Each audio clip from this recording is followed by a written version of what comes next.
Hoje em dia, as calculadoras eletrônicas estão sendo produzidas em massa sem intervenção humana.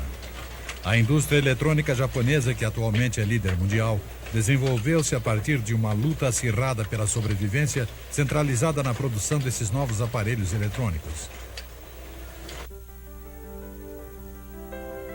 A primeira calculadora eletrônica japonesa foi produzida comercialmente em 1964. No ano seguinte, a produção chegou a 4.300 unidades. 15 anos depois, em 1980, a produção tinha se multiplicado para mais de 60 milhões de unidades anuais. Durante os últimos 27 anos, foram introduzidas no mercado aproximadamente 2.500 calculadoras, uma média de 90 novos modelos todos os anos. Nos anos de maior produção, estiveram envolvidas na produção mais de 50 empresas, incluindo aquelas que fabricam em base de consignação. Uma calculadora enorme que chegou a custar $5.000 encolheu até tornar-se do tamanho de um cartão de visita e custa agora menos de $10.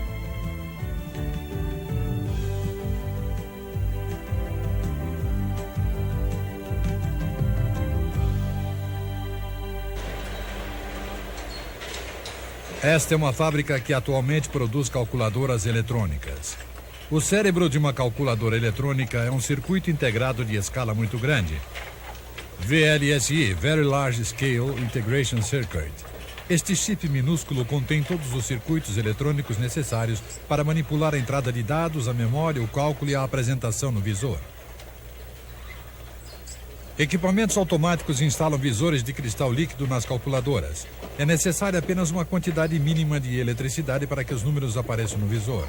A instalação da fiação é realizada através de uma tinta condutora de eletricidade que é utilizada para imprimir um sistema de fiação que liga todos os componentes situados sobre uma lâmina plástica. Uma vez colocada uma bateria solar semipermanente, os circuitos começam a trabalhar. Um dedo mecânico pressiona a 8ª tecla para confirmar a operação no visor de cristal líquido. Atualmente, uma calculadora eletrônica pode ser feita encaixando-se diversas peças em uma lâmina de ligações. Como os processos de fiação e de montagem são todos automáticos, a mão de obra humana não é necessária. Esta é uma feira de equipamentos para escritório realizada em Tóquio em 1963. Foram exibidas as mais modernas calculadoras, incluindo um novo tipo de caixa registradora de diferentes tipos de vendas e uma calculadora que consegue resolver complicadas operações de raiz quadrada. Esta é uma calculadora mecânica de operação manual. Mecanismos especiais trabalham em conjunto para realizar as operações de soma, subtração, multiplicação e divisão. Esta é uma calculadora mecânica que funciona com energia elétrica e que utiliza motores elétricos para movimentar os mecanismos. Há um sistema completo de teclas de 0 a 9. No entanto, ela calcula muito devagar e é muito barulhenta.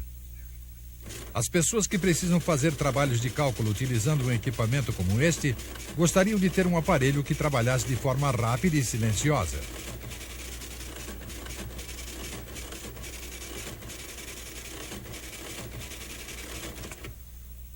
Em 1957, a Casio desenvolveu a calculadora de relés Casio 14A.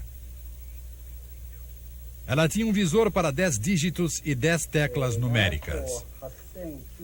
Esta calculadora utilizava 342 chaves de relé eletromecânicas. Uma calculadora do tipo relé desenvolvida nos Estados Unidos em 1945 utilizava 13.000 relés.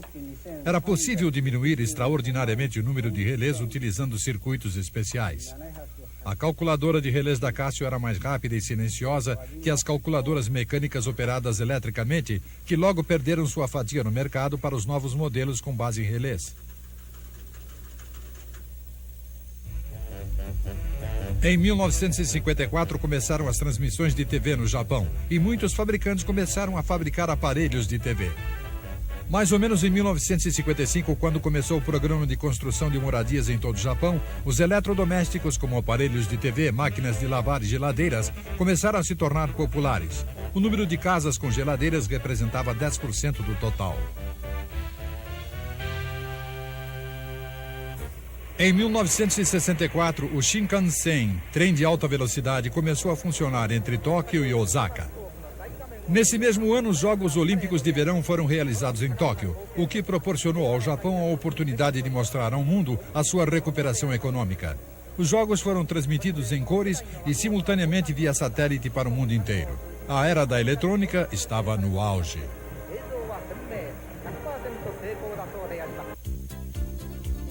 1964 foi também o ano em que 4 empresas colocaram no mercado uma calculadora eletrônica de mesa.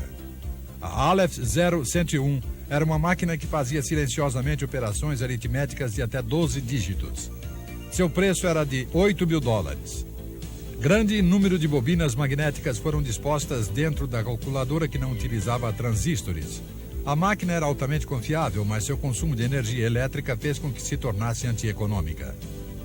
A Sharp colocou no mercado sua CS-10 Compact. Era uma máquina com teclado numérico completo capaz de realizar operações aritméticas de até 20 dígitos. Essa calculadora, que custava $5.350, utilizava um tipo de tubo de vácuo denominado tubo Nixie como visor. O tubo de display foi colocado em uma base com transistores alinhados nos dois lados. O número de mecanismos semicondutores utilizados era de 530 transistores e 2.300 diodos, todos feitos de germânio.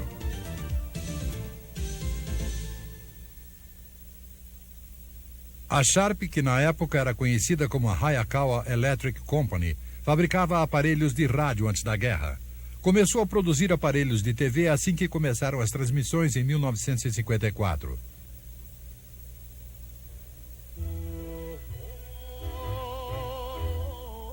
Os engenheiros jovens da Sharp costumavam tomar alguns drinks juntos depois do trabalho. Eles discutiam quais seriam os tipos de produtos que a Sharp poderia produzir quando terminasse o boom dos aparelhos de TV. Os engenheiros, recém-saídos da universidade, trocavam os conhecimentos adquiridos e falavam sobre as suas ideias de se fabricar forno de micro-ondas, equipamentos médicos e computadores.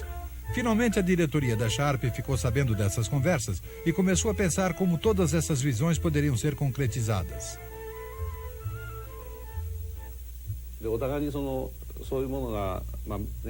Todos tínhamos ouvido falar que os computadores seriam uma área muito interessante, especialmente porque eles eram o que havia de mais avançado tecnologicamente. Mas nenhum de nós tinha nenhuma experiência com eles. Não tínhamos estudado nada sobre computação nas escolas, portanto éramos principiantes. Como eu tinha sido o primeiro a falar sobre eles, na verdade estava sempre falando sobre computadores, a minha tarefa foi estudá-los.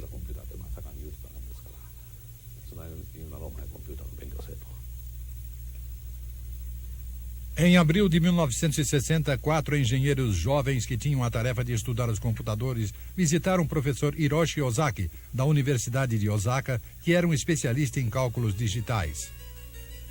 O professor Ozaki tinha traduzido o livro Projeto Lógico de Computadores Digitais, de Montgomery Pfister, uma autoridade mundial em cálculo digital.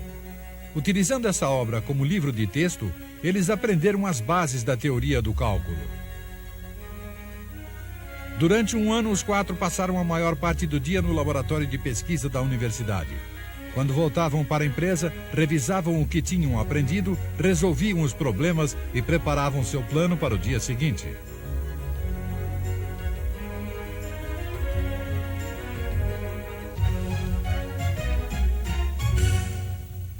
Finalmente, depois de terem adquirido bastante experiência com diversas máquinas experimentais, começaram a desenvolver um produto comercial. Seu projeto inicial foi baseado na aplicação direta da teoria do computador. Era formado por muitos painéis que ocupavam uma área do tamanho de uma sala pequena. Para conseguir reduzir a máquina a um tamanho de mesa e manter o preço razoável, eles precisaram fazer circuitos especiais para cálculo. Desenharam circuitos e os estudaram. Voltaram a redesenhá-los e os mudaram muitas vezes.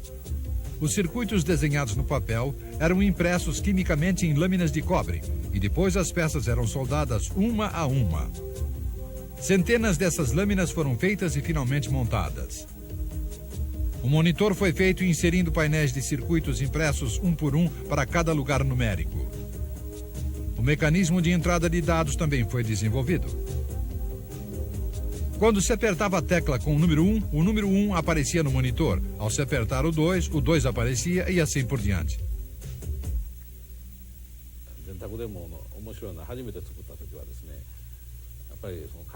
Quando montamos nossa primeira calculadora, a máquina só era capaz de multiplicar por 1. Isso acontecia porque não tínhamos preparado mais circuitos impressos. Mesmo assim, tivemos de nos reportar ao conselho diretor sobre os nossos progressos.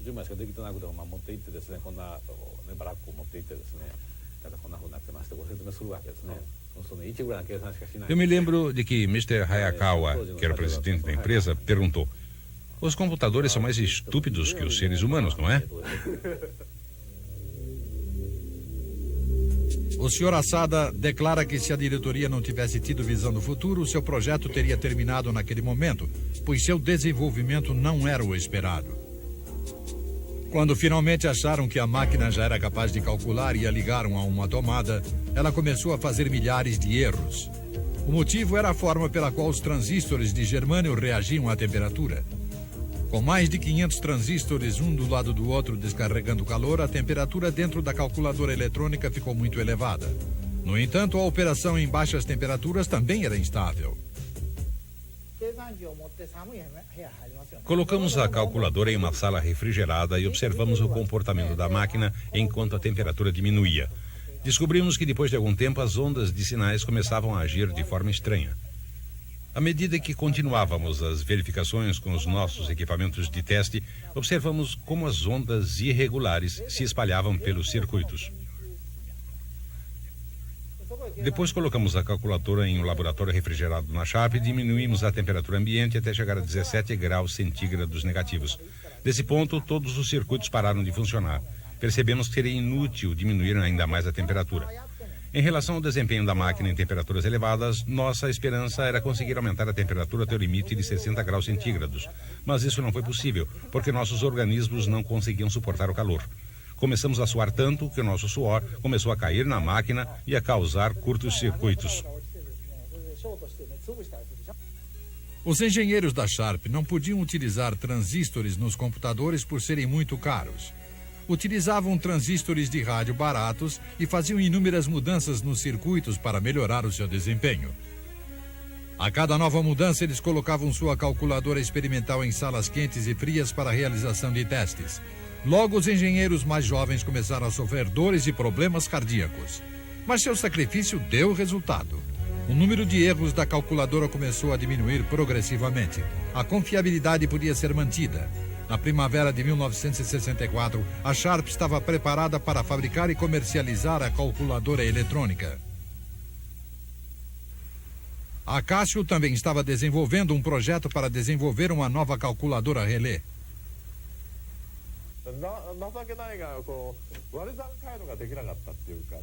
A política da Casio era tentar desenvolver uma calculadora relés que fosse superior à calculadora transistorizada. O problema era que os circuitos necessários para a execução da divisão requeriam muito hardware. Então, decidimos fabricar uma calculadora que de alguma forma ignorasse a divisão.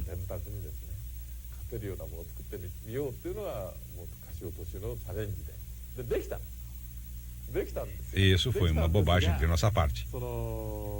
A Casio convidou atacadistas para uma demonstração da nossa nova calculadora relés. Tudo ia muito bem enquanto demonstrávamos a soma, a subtração e a multiplicação. Mas quando chegamos à divisão, os clientes perguntaram: é isto que vocês chamam de divisão? A calculadora nem tinha terminado de fazer a divisão e os espectadores já estavam dizendo: que coisa horrível! Muitos atacadistas levantaram-se e foram embora. Os diretores ficaram pálidos. O Sr. Shimura estava estarrecido.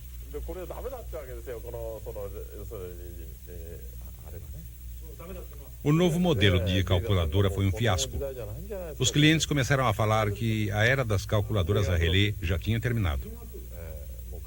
O ambiente foi ficando muito tenso e as pessoas começaram a se levantar para ir embora. Naquele momento, o presidente me disse: ache uma máquina eletrônica que esteja sendo desenvolvida e traga aqui. Até aquele momento, eu estava explicando o tipo de funcionamento por relés. E de repente a ordem foi trazer uma máquina eletrônica. Então o presidente disse: estamos também trabalhando nesta máquina, Por favor, explique o funcionamento dela. Como eu sabia a forma de funcionamento do computador, comecei a dar explicações detalhadas. A reação dos clientes foi de entusiasmo. Em um dia quente e úmido de agosto, os engenheiros prepararam uma sala quente improvisada, simplesmente fechando bem a sala em que trabalhavam. A Cássio tinha interrompido a produção de calculadoras a relé. Os jovens técnicos estavam interessados em uma calculadora a transistores que vinham testando adicionalmente. De repente, o desenvolvimento dessa calculadora tornou-se uma questão de vida ou morte. Os homens trabalhavam enquanto a temperatura da sala subia para mais de 45 graus centígrados. Bebiam muita água e ingeriam sal para evitar a desidratação. A mudança da calculadora relés para o tipo a transistores estava sendo uma tarefa difícil. Este é o escritório da Busicom Corporation em Tóquio. A Busicom teve uma grande influência no desenvolvimento das calculadoras eletrônicas no Japão. Em 1960, a Busicom importou uma calculadora britânica de mesa baseada no tubo de vácuo denominada Anita Mark VIII. O presidente da Busicom, Yoshio Kojima, tinha na época 46 anos. Como essa Anita era tudo o que nós sonhávamos, eu fui para Londres e pedi para me venderem uma. Mas eles não aceitaram. Disseram que podiam me vender 1000 unidades, mas não apenas uma. Disseram que se eu comprasse apenas uma, isso queria dizer que eu iria copiá-la. Meu pedido foi simplesmente rejeitado. Esta é a Anita Mark IX, que tem quase as mesmas funções que a Anita Mark VIII. É uma máquina de teclado completo que pode fazer operações aritméticas de até 12 dígitos. Ela utiliza tubos Nixie para visor e um tubo de descarga, um tipo de tubo a vácuo para o computador. Este é o tubo de descarga que foi substituído por um transistor logo depois. A Anita Mark VIII era vendida por $6.000. As empresas japonesas a desmontaram e adaptaram toda a sua tecnologia. A calculadora Anita não foi vendida no Japão, porque era cara e seu desempenho não era bom. Mas sem dúvida foi importante para os fabricantes japoneses que adaptaram a sua tecnologia. Portanto, a honra de ter sido a primeira calculadora eletrônica de mesa, sem dúvida, pertence à Anita. Em 1966, a Busicom colocou no mercado a sua calculadora eletrônica 161. Ela tinha um desempenho surpreendente e seu custo era baixo, pois utilizava um centro de memória extremamente pequeno, cuja tecnologia tinha sido desenvolvida por uma empresa italiana. A calculadora da Busicom fazia instantaneamente operações aritméticas e raízes quadradas de até 16 dígitos. Era vendida por $3.000, incluindo a memória. Uma calculadora eletrônica da Sharp de 14 dígitos era vendida na época por $4.350 sem a memória. Seguindo os passos da Busicom, outras empresas começaram a desenvolver calculadoras eletrônicas com base em circuitos integrados. Depois, a competição foi cedendo gradativamente para a integração. Enquanto isso acontecia, surgiu no mercado o semicondutor de óxido de metal ou transistor MOS. O transistor MOS podia operar com baixa energia elétrica, mas era facilmente contaminado pelos íons de sódio. Inicialmente, os transistores MOS eram considerados muito instáveis e as fábricas que os produziam enfrentavam sérios problemas.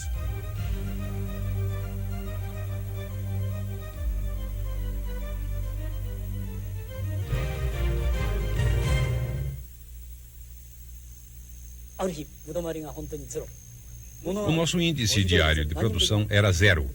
Isso quer dizer que tudo o que produzíamos tinha defeito. Tivemos fases horríveis. Na metade da década de 60, a nossa situação era essa. Sabem qual é a sensação de sentir dor de estômago sempre que se enfrenta uma crise? Pois bem, naquela época eu tinha a impressão de que o meu estômago estava cheio de buracos. Muitas vezes não tínhamos produto para enviar aos clientes. A situação nos Estados Unidos não era muito melhor.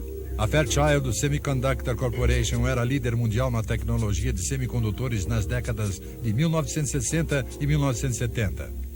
Utilizando um processo de película de óxido, a Fairchild desenvolveu a tecnologia planar e protegia os transistores da contaminação. Eles também inventaram um circuito integrado. Mas a Fairchild entrou em pânico quando os índices de produção das suas fábricas começaram a cair violentamente. A Fairchild também enfrentou todo tipo de problemas quando começou a produção dos circuitos integrados de grande escala MOS.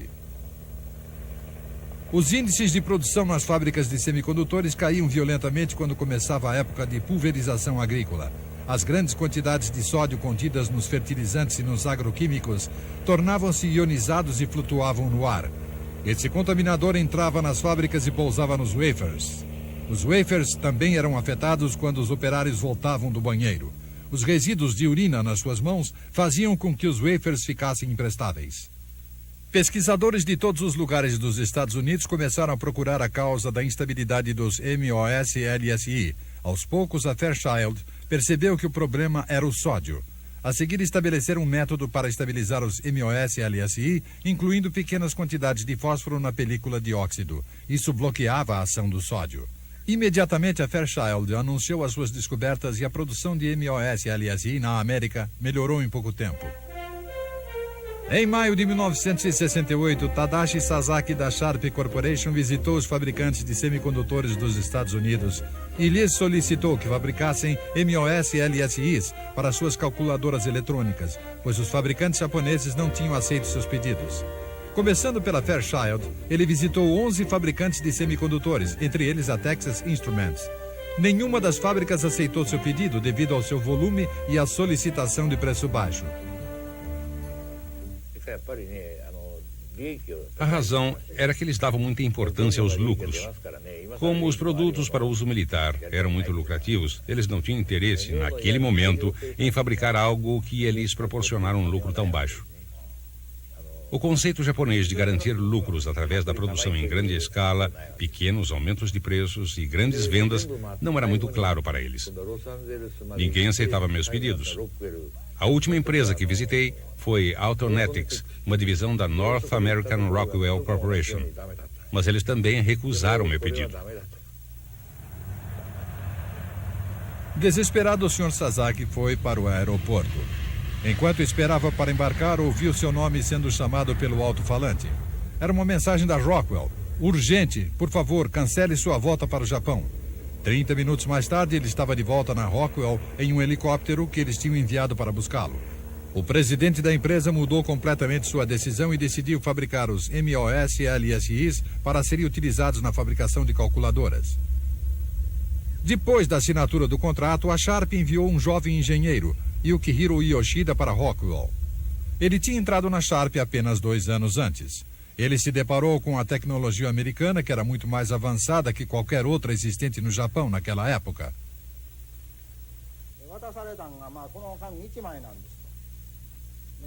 O que eles me deram foi esta folha de papel. Eu nunca tinha ouvido falar de circuitos lógicos de 4 fases.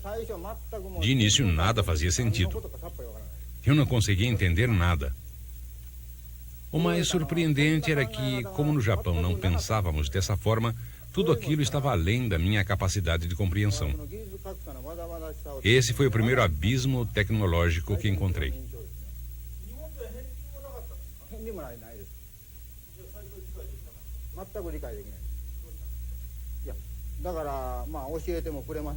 Os engenheiros americanos não explicavam as coisas em detalhe. Eles apenas respondiam às minhas perguntas. Muitas vezes, eles utilizavam o quadro negro para explicar as suas respostas. Quando parecia que eu tinha entendido, eles apagavam o que tinham escrito. Por isso eu fingia que não entendia bem inglês, para ter tempo suficiente de copiar tudo no meu caderno. Meus primeiros dias na Rockwell foram assim. Em 1969, a Apollo 11 chegou à Lua. Pela primeira vez na história, um homem tinha pousado na superfície do satélite e retornado são e salvo para a Terra. A chave para tudo isso foi um pequeno computador dentro da nave espacial. Os circuitos lógicos utilizados nesse computador eram circuitos MOS de 4 fases, que levavam transistores e condensadores MOS com 4 tipos de sinais sincronizados. Os engenheiros da Rockwell explicaram o procedimento a Yoshida somente depois de a Apollo 11 ter retornado com sucesso à Terra. Esta é a Microcompat 9T8D. Comparada com a primeira Compet lançada ao mercado em 1964, tinha 1/6 do peso, 1/3 da altura e 1/5 do preço. As operárias sentadas em linha estão processando wafers. 2 milhões de LSIs em forma de wafer foram enviados via aérea para o Japão. As técnicas cortaram os wafers em chips e os colocaram em lead frames e os ligaram com pequenos cabos de ouro. Um chip simples custa $20. Apenas alguns poucos componentes foram ligados aos LSI quíntuplos. Os chips quíntuplos custavam $270. Eles se tornaram a base desta calculadora eletrônica de $1.000 que monopolizou o mercado. Foram vendidas 400 mil unidades. Custou $100 milhões fabricar os chips que trouxeram grandes lucros também para Rockwell. Em janeiro de 1971, a Busicom lançou no mercado uma calculadora de bolso com capacidade para 12 dígitos, operada por bateria. Sua característica mais importante é que o mecanismo todo tinha sido construído dentro de um chip LSI, entrada de dados, memória e cálculo. Foi a estreia da calculadora eletrônica de um chip. Conseguimos terminar um LSI de um chip em apenas 6 meses.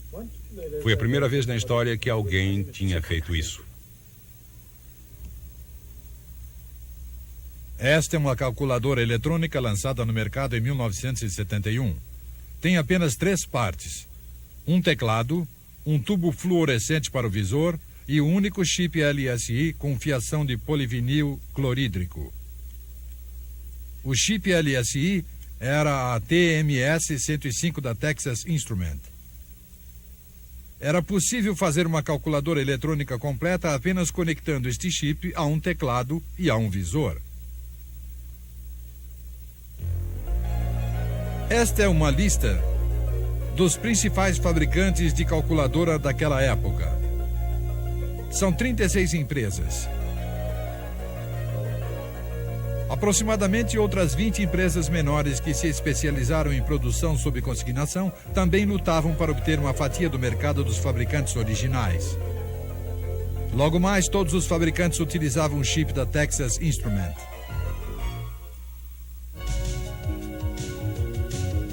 O mercado de calculadoras eletrônicas dobrou sua produção todos os anos até chegar à saturação.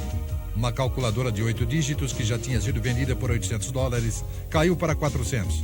No fim de 1971, começou-se a trabalhar no projeto da Casio Mini.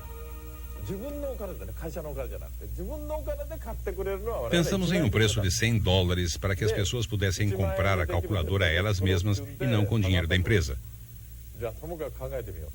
Mas quando pensamos no que daria para produzir com $100, verificamos que seria apenas uma calculadora eletrônica de 3 dígitos. Um aparelho que faria apenas simples operações aritméticas. Depois pensamos em uma calculadora de 4 dígitos e finalmente nos decidimos por uma de 6 dígitos, que é o suficiente para calcular até 999.999.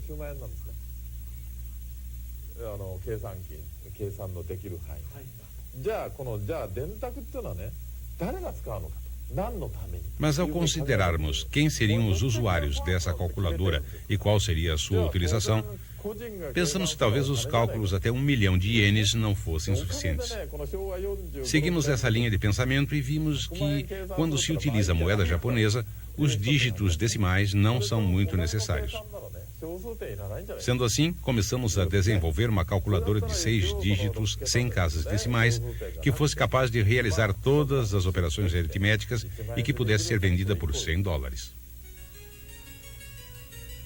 Um engenheiro da Casio ficou trancado num hotel durante 3 dias para desenhar o chip MOS LSI mais simples possível e que pudesse operar de forma contínua durante 10 horas movido à bateria e que pudesse ter um custo de $45.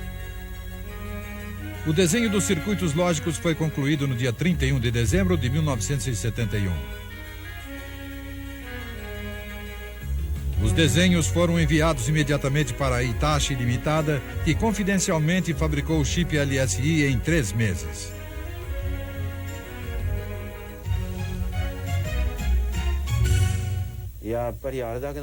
Seu preço era tão barato que, em princípio, eu não tinha ideia do que poderíamos redesenhar para competir com a Casio.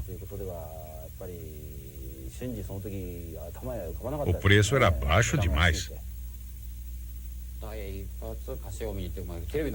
Ainda me lembro do comercial de TV com o slogan "A resposta na ponta dos dedos". Fiquei estarrecido. Até então eu pensava que o Japão não era capaz de competir com a tecnologia da nossa empresa e, portanto, achava que tínhamos grandes oportunidades de conseguir colocar nossos produtos no Japão. Assim que conseguíamos ganhar a confiança do consumidor e colocávamos o modelo no mercado, já havia outro fabricante que lançava um modelo mais avançado. Era questão de meses. Os modelos mais antigos não vendiam em absoluto, mesmo que os fabricantes abaixassem os preços. O resultado foi um problema comum a todos os fabricantes de calculadoras eletrônicas. Todos nós tivemos de arcar com estoques gigantescos. A Casio e a Hitachi também enfrentaram esse problema. Era necessária uma tecnologia inovadora para permanecer no mercado e conseguir uma calculadora que fosse mais leve, mais fina e que tivesse uma bateria mais durável. A resposta foi o cristal líquido.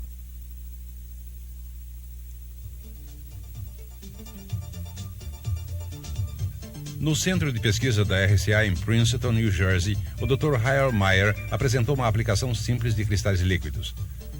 Cristais líquidos de moléculas muito regulares são inseridos entre 2 lâminas de cristal. Quando se aplica uma voltagem a toda a massa, o índice de reflexão da luz muda e o cristal fica escuro. Se for aplicada parcialmente uma voltagem em uma ordem determinada, também é possível criar numerais. O segredo está no líquido especial que é colocado entre as 2 lâminas de cristal. Foi então que os engenheiros da Sharp tiveram uma ideia. Os cristais líquidos que não emitem nenhum tipo de luz praticamente não consomem eletricidade e podem ser bem finos. Imediatamente, um engenheiro viajou para os Estados Unidos para começar uma investigação detalhada. Pretendia encontrar o material apropriado para o visor de cristal líquido e, para tanto, foram testadas milhares de tipos de substâncias orgânicas. A Sharp também teve de desenvolver novas tecnologias antes de conseguir completar um visor de cristal líquido, como, por exemplo, um método de vedação capilar que permitiu que os cristais líquidos se infiltrassem entre as lâminas de vidro, eletrodos transparentes para dirigi-los vedados e conseguir chegar ao processamento adequado. A pesquisa valeu a pena. A Sharp é agora líder mundial na tecnologia de cristal líquido. A nova tecnologia exigia instalações industriais em grande escala. As empresas mais modernas começaram a se automatizar para poder competir com os pequenos fabricantes que pagavam baixos salários utilizando linhas de produção automatizadas. Foi introduzida a tecnologia de impressão utilizando-se tinta condutora de eletricidade. As lâminas de fiação são feitas desenhando-se o diagrama de fiação em um mimeógrafo. Essas lâminas são depois impressas em uma película com tinta condutora. Um chip LSI, uma bateria solar e um visor são encaixados na lâmina para produzir uma calculadora. Atualmente, todo o processo é controlado por computador e automatizado. A automatização ajudou a consolidar o setor das calculadoras eletrônicas. Essa situação fez com que muitas empresas tivessem de sair do mercado.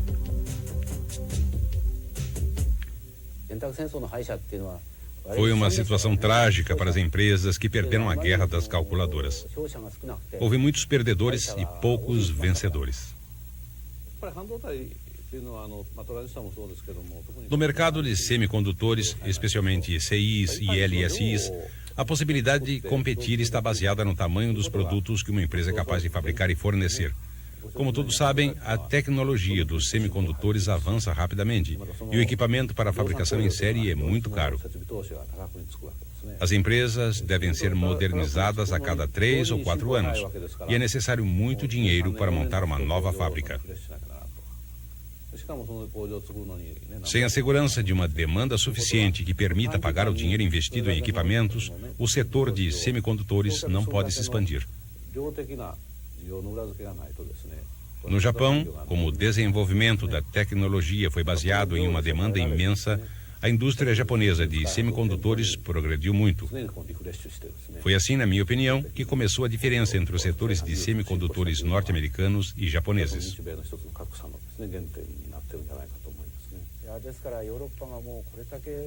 Não é que eu não consiga entender a razão da França e de outros países terem rejeitado tão veementemente a tecnologia japonesa de semicondutores. E não apenas esse tipo de tecnologia, mas também diversos tipos de equipamentos, desde faxes a copiadoras. Mas na história da indústria japonesa de semicondutores, tudo isso aconteceu sem a gente perceber. Sem que ninguém prestasse muita atenção em como as coisas iriam ficar, houve uma concorrência incrível. E em meio a toda essa loucura, nossos concorrentes desapareceram.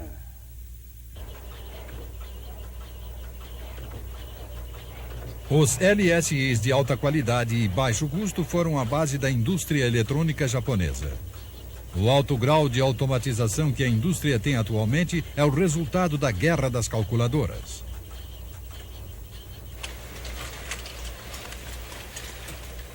No Japão, foram fabricadas aproximadamente 1 bilhão de calculadoras eletrônicas nos últimos 27 anos, criando uma imensa demanda para a indústria de semicondutores e servindo de inspiração para suas rápidas inovações tecnológicas.